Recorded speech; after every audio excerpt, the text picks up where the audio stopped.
Janfer ASSton. How do I look? Except for the lights, camera, action, you're well aware of how poor that can make you look like Casper, the ghost. I'm friendly, and my name is Dan Quinn, and I choose you to play my ex-wife in the movie they will make about my life. Guaranteed. If I could script a movie for ourselves, I would have you have somebody play the violin on your sex, and it would light it. I mean, if 4th of July, each little burst was an orgasm, that's possible. The violin took a rape victim conflicted with, having pleasure, as so many women are sentenced to after they're raped across America and around the world. And she might do 2 in 2 hours, and the violin took her triple digits and wore her out as her pelvis attacked my face coming out the bed for extended periods of time, maybe 15, 20 minutes, and then we take a break, have a smoke, and I'd laugh and said, "You thought I was full of shit, don't you? Didn't you?" And she was like, "Yeah," and this happened more than once. Anyhow, we're going to conduct a little experiment, and what I'm going to do is place this Costco chicken on the dashboard. I was going to leave it in the seat, but we're going to see if Kalani behaves herself. And see, I'm going to share this with her anyways, because she's like my protector. And then while I'm gone, and we'll see how quick, I get my coffee. These people at Starbucks, they're the best. And just depends on the line. But be that as it may, keep in mind, okay, the movie to be made about me is because I can lead a lethargic lifestyle for the most part, and eat like a pig and be lean, and I'm going to come out damn near like Brad Pitt, ripped up in Fight Club, okay? And I'm 44, and my genetics, they don't point to that, okay? Unless you're doing crazy shit, working out like I used to. And you see this? Come here, come here, come here. Well, you know what? I don't have to bring her up. She'll get up here by herself, when I leave. And, yeah, while I'm in there getting coffee, please keep in mind that Dan Quinn has discovered 2 miracles that will actually reverberate around the world. Seriously, it's not like I'm crazy and I knew I didn't have 2 miracles in my pocket. The first that I discovered was an upgrade to the Kama Sutra. Really, pretending the G-spot is the yin and the yang, and pressing on both dots and gently massaging in a violin type motion when you find it, the G-spot, and then clitoral stimulation. And like I said, I swear to God, I kid you not, if you have a G-spot, it'll light it on fire and pleasure in a good way. Not like they're doing to women around the world, okay, in countries that we prop up puppet dictatorships and shit, and they're getting tortured. But anyhow, we have nothing to do with that. And stevia, it definitely is manna from heaven.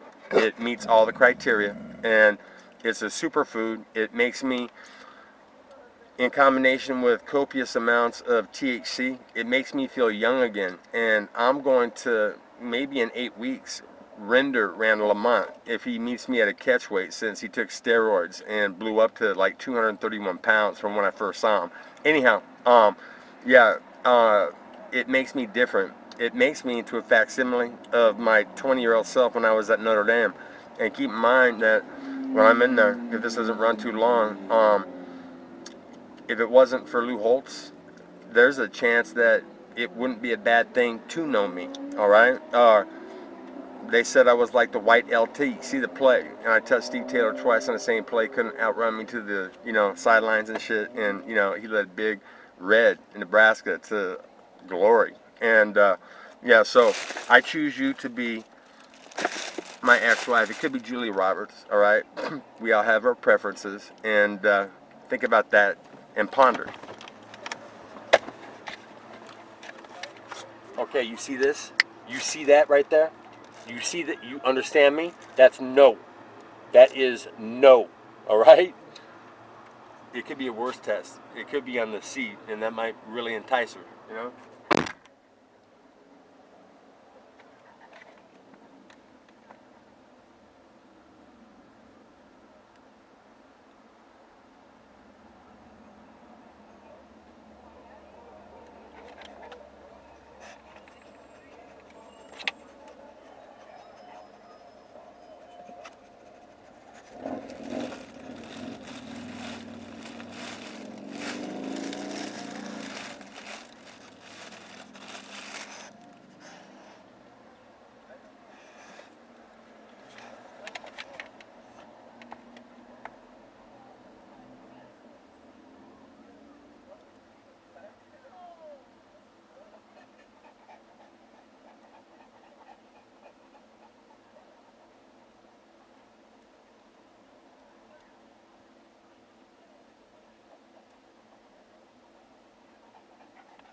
outside of Brown and Carter and Gable and touch me. Alright? I'm too fast for him. And if he did out punch me, you know what? I'm a lot stronger than he is. And you know what? We should put that fight together, man, because a lot of people will come to watch it, and I think I'm worthy. I have doctors that will say, you know what, you were fighting at much less than 100%, and you know what, that's a damn good thing for my reputation. Got love for you, brother. Peace out.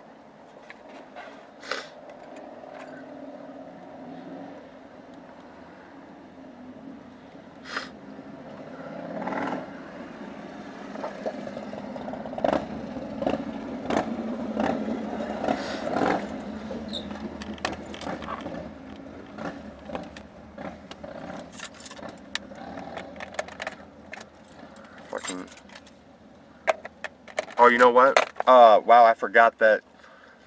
Tell you what, I forgot that this little video is running. How many minutes am I at? Oh, we're doing good. I've got until 15. And it's funny.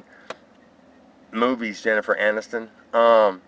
Brad Pitt has played a facsimile of me. I could be his uglier, much badder, bigger, I mean, don't fuck with cousin in Fight Club. You know, for real, on a strength. I mean, you could actually pay somebody, you know, help stimulate the economy and have him do the following. Ask Boogaloo, the artist of the Bad Boy, if in fact that rendering was of me. Because when I was in, out of high school, when I was at Notre Dame, no, not there, when I was at Juanita's in like 1987 or so, I blew 5 guys up and put them unconscious, you know, basically back to back, 4 in an explosion, and then 1, we can make a movie, you know, about number 5, because number 5 came through the door and was a typical fucking guy, okay, comes in, and he's thinking he's a badass, and there's all this carnage around, he's like, what the fuck is going on? He should have been like, what the fuck, you know, let's get the fuck out of here, okay, but he wanted every part of it, all right, and you know what, it's classic. This is what I did. I said, dude, I said, you know what? I said, this has nothing to do with you, man. I said, you don't want any part of this. And he said, oh, yeah? You know, I'm making it fucking my part. And I'm like, oh, yeah? And I took a step back because I had been counseled by judges because I've knocked so many people out, okay, on the street. They go unconscious. You know, Steed, ex-vice president of the Vagos, still my friend, even though he's not with them any longer. You know what? He can attest to that. I blow people the fuck up to where, you know, ambulances come and shit, you know, and I'm always in the right because I've been counseled and I follow rules. And anyways, yeah, I put dude to sleep with a lead right hand, kind of like when I touched Harry Gopal right in a fight. And like I said, I'm going to get some doctors that will say, yeah, you know what, you were fighting much less than 100%. And I just got a message off to Frank Fernandez about fighting somebody. Really, I would like a tune-up fight. Randall Lamont would be perfect because he took steroids and ballooned up to 231 pounds.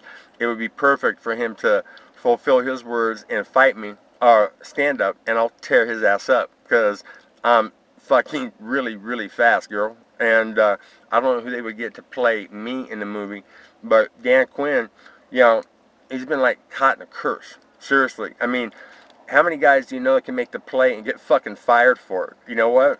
He should have been, you know what, Lou Holtz, you're fucked unless you help me get this out because it's growing. And even if I'm not here, I've counseled my sons enough, all right, that when they get money, they're going to pay humiliation, okay? Long after you're gone, your children and their children will lament that they ever knew your, how do I describe you, man? Like a mini little fucking Hitler.